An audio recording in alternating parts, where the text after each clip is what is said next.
Okay, to design the column with the software, first of all, you have to go to the column map. Basically, you click on view and you click column map. The column map basically shows you all the column in the building. And then you'll be able to do some comparison. For instance, it shows you the start point of the column, the top level, and the bottom level. Now, of course, if they vary, so it will always tell all this information for you. So you can be able to compare the columns. And then it also helps you to organize the column, in all the floors. For instance, if I select for this column 1, if I go back to modeling and click on column properties, you can see my column 1. You can see it's telling me that my column 1 is made up of column level 1 and column level 2. And then I can see the top level for column level 2, which coincides, of course, with the top level of the first floor. And that shows that the bottom level, of course, is touching the ground. That is at the ground floor. And then I have my column level 1, which is on top of it, So the column map kind of organizes the column in their vertical axis in the way they are. It just couples them together vertically that way and represent each, as a dot, as a rectangle in the column map. So when you see a particular column, this is my column 1. Again, of course, you can see the axial load at the last level of that column is also shown. And then you have that is the end. You have the moment, you have the top level, and they have the bottom level. And then looking at this, we can easily compare column. We can look at column serial number 1 and serial number 2. You can see they have basically the same axial load, 147.11, and then the moment is the same, the top level. So basically, if I design column type 1, of course it can go for 4, it can go for 9, it can go for 12.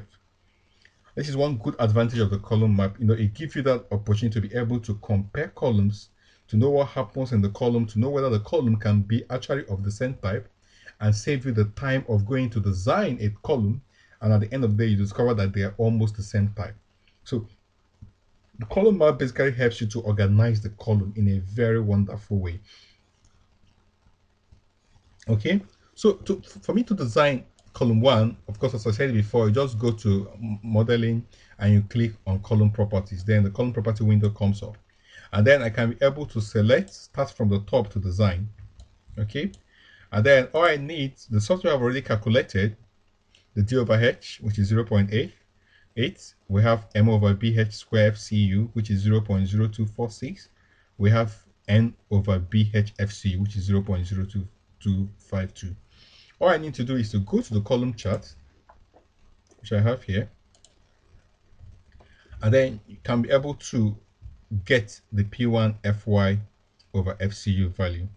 Okay, all I need to do is take the value of M over H, which is this way, take the value of N over BH FCU, which is this way, and then find where they meet and follow the curve. In this case, they're quite very small. This is almost less than 0.5 in both ways. This is the other one, the N over BH FCU is almost somewhere here, so I can trace this, and then the other one joins almost like a 0, so that I can use a minimum of 0.5. Okay, and once I enter that, 0.05. Once I enter that, of course, the software I'm using P1 FY over FCU of 0.05, a minimum. Once I enter that, automatically the software calculates the AS provided based on the diameter of bar. If I change this, of course, it gives me a new AS provided, and of course I have my AS required. Okay, and then of course phone number for a rectangular column is a minimum. Then I have my link diameter, of course, Y8 at 2, which can also change. So that is the way it designs column. It's very interactive. All I need to do is just change the value, get the value of P1 FY over FCU all the way from the charts, enter 8, and the software will calculate the area for you right away. And then for the second level, that is the ground floor column in this case, you can see my N over BHFC. Of course, we have various charts for various level of D over H, but I'm working with 0.8. Of course, I have 0.85, but for now we're working with 0.8. Then my M over BHFC is still very low, somewhere around here. Then you can see the parameter I have, the P1FY over FC is still very low. I can still maintain a minimum of 0.5, 0.05. Okay, and then I can use Y12 for Y12 basically. That's it. Then I can move on to look for another column that have a different parameter. Like I can see column serial number 2, that is column 2. You can see it has almost the same thing with 3. It has the same thing with 10. It has the same parameters with 11. I can also take it to be the same as 5 and then the same as 8. But before I do that, if I want to match the properties of the one that belongs to the group of 1, I can close this, go to modify, click on match column properties, click on column 1, touch column 2,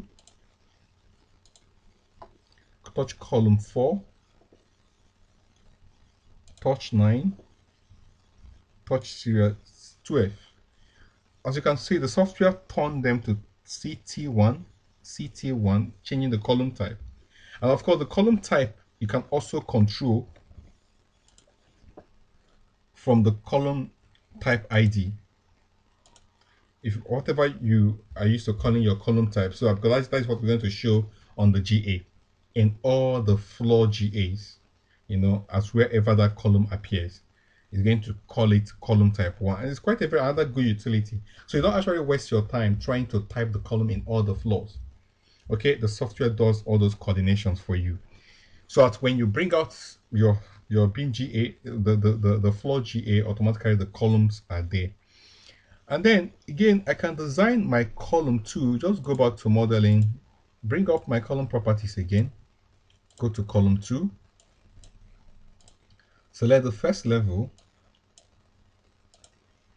You can see I have another very small value. I can use 0.05, change this to Y12, and then here we have 0.19, which is almost 0.2, somewhere here, and the other one is still very low, still less, almost still less than 1, still less than 0.1, so I can still use 0.05, or I can use 0.1, depending on the designer, so that I can make this 4Y16. Okay, that's it. Then the next column of interest to me will be the center column, that is column 6. Okay, you can see this is also very low, 0.05. Yeah, this is high now, 0.3. Let's check the table. 0.3 is almost somewhere here, but still not too bad. Use 0.1. Okay, I have 4Y16 and 4Y12. As you can see from our analysis, column 6 and column 2, they almost produce the same result. So I can match properties using column type 2 so that all of them will be under the same column type. From column 2, 3, 5, 6, 7, 8, 10, and 11, they all will fall under the same column type. I just go to modify, click on match column properties, select the one I want to match with, just touch the rest of the column, this, they all fall within the same column type.